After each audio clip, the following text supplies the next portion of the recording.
Hai, perkenalkan, nama saya Juan Gibrat Pratama, mahasiswa Universitas Terbuka mata kuliah Public Speaking. Pada kesempatan kali ini, saya ingin menyampaikan pidato berjudul Pentingnya Literasi Finansial Sejak Dini. Assalamualaikum warahmatullahi wabarakatuh. Selamat pagi dan salam sejahtera bagi kita semua. Hadirin yang saya hormati, pernahkah kita merasa uang saku atau gaji habis begitu cepat, padahal baru beberapa hari diterima? Atau mungkin kita tergoda membeli barang karena promo pay later, meski belum tentu butuh. Nah, inilah tanda bahwa kita perlu memahami satu hal penting yang sering diabaikan, literasi finansial.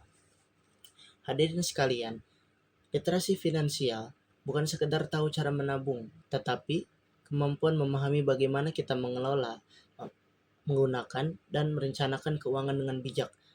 Sayangnya, menurut survei Otoritas Jasa Keuangan atau OJK tahun 2024, indeks keuangan nasional kita baru mencapai 65,43%. Artinya, masih ada lebih dari sepertiga masyarakat Indonesia yang belum memahami pengelolaan keuangan dengan benar.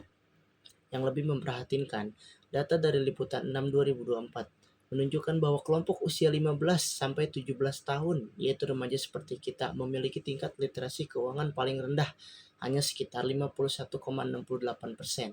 Padahal di usia muda inilah kebiasaan keuangan mulai terbentuk. Tak hanya itu, survei Goodstats 2024 menemukan bahwa lebih dari 80% anak muda di Indonesia belum pernah mengikuti kelas perencanaan keuangan. Akibatnya, banyak generasi muda terjebak dalam gaya hidup konsumtif, utang online, dan kesulitan menabung. Hadirin sekalian, inilah sebabnya literasi finansial sejak dini sangat penting. Dengan pemahaman keuangan yang baik, kita bisa yang pertama, membedakan kebutuhan dan keinginan. Tidak semua yang diinginkan harus dibeli. Prioritaskan hal yang benar-benar penting. Yang kedua, menetapkan tujuan keuangan, misalnya menabung untuk pendidikan modal, usaha, atau investasi masa depan. 3. Menghindari jebakan utang konsumtif. Dengan literasi finansial, kita tahu batas kemampuan finansial sendiri. Keempat, membangun kebiasaan finansial sehat, mulai dari mencatat pengeluaran, menabung rutin, hingga belajar investasi kecil-kecilan.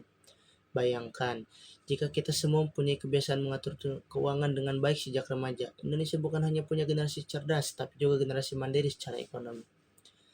Hadirin sekalian yang saya banggakan, kunci masa depan yang stabil bukan sekedar seberapa besar penghasilan kita, tetapi seberapa bijak kita mengelola keuangan yang kita miliki. Mari kita mulai dari hal sederhana, menabung, membuat catatan pengeluaran, dan belajar tentang keuangan dari sumber yang terpercaya. Karena mengelola uang bukan hanya urusan orang dewasa, tapi tanggung jawab kita sejak dini. Terima kasih atas perhatian hadirin sekalian.